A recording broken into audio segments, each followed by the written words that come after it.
বন্ধুগণ, আজকে আমি আপনাদের সঙ্গে শেয়ার করব হাতে মাখা আলুর দম, যেটা ভাত রুটি পরোটার সঙ্গে দারুণ লাগে আর খুব কম সময়ের মধ্যে এটা রেডি হয়ে যায়। আর তার জন্য আমি প্রথমে দুটো বড় সাইজের আলুকে এই ডুমো ডুমোভাবে কেটে নিয়েছি আর ধুয়ে পরিষ্কার করে জল ঝরিয়ে নিয়েছি। এবার এখানে আমি এটাকে ম্যারিনেট করব। তার জন্য আমি প্রথমে দিয়ে দেব 2 চামচ টক দই। দইটা দেওয়ার পর আমি এখানে দিয়ে দেব হাফ চামচ আদা বাটা আর দিয়ে দেব পরিমাণ মতো হলুদের গুঁড়ো আর স্বাদ মতো লঙ্কার গুঁড়ো আর হাফ চামচ জিরে গুঁড়ো, হাফ চামচ ধনে গুঁড়ো। এবার আমি এখানে দিয়ে দিলাম হাফ চামচের একটু কম গরম মশলা, স্বাদ মতো লবণ আর দিয়ে দেব এখানে 3 চামচ সরষের তেল। তেলটা দেওয়ার পর আমি সমস্ত মশলাকে আলুর সঙ্গে ভালো করে মিশিয়ে নেব।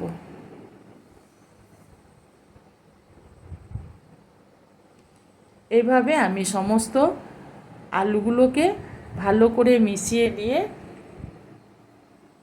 তারপর এটাকে আমি আধ ঘন্টা মতো রেস্টে রেখে দেব।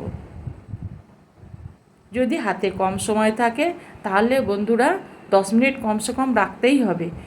আধ ঘন্টা পর আমি আবারও ফিরে এলাম। ফিরে আসার পর আবারও আলুগুলোকে আমি একবার নেড়েচেড়ে মশলার সঙ্গে মাখিয়ে নেব। আর এবার আমি দিয়ে দেব কিছুটা কুচনো পেঁয়াজ, যেমন দুটো মিডিয়াম সাইজের পেঁয়াজকে আমি কুচিয়ে রেখেছিলাম সেটাকে দিয়ে দিলাম।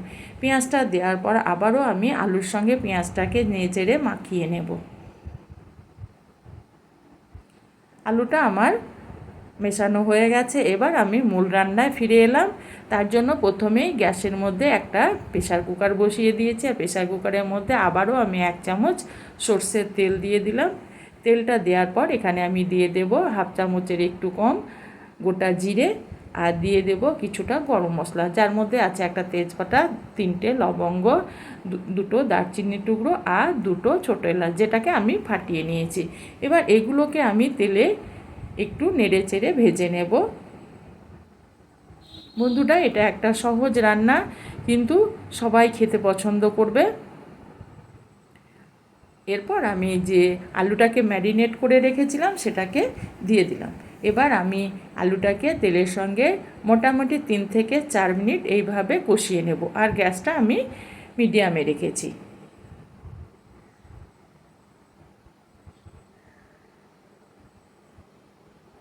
এই অবস্থায় আমি দিয়ে দিলাম অল্প একটু চিনি। ভালো হয় আর খেতেও খুব ভালো লাগে। এইভাবে আমি মিনিট 4 কষিয়ে নিলাম।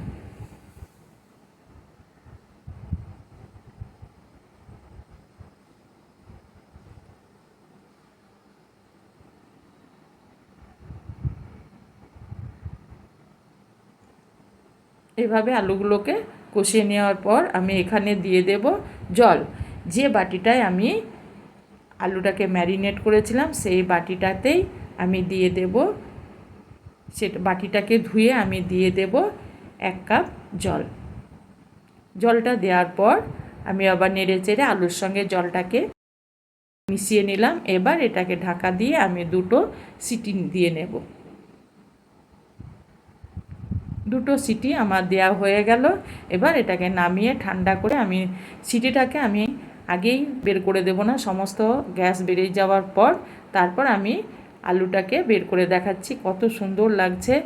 আর এবার আমি পরিবেশন করব। বন্ধুরা দেখুন, এটা ভাত রুটি পরোটার সঙ্গে দারুণ লাগে। আর আলুর দমে হাতে মাখা আলুর দমটি আমার রেডি হয়ে গেল।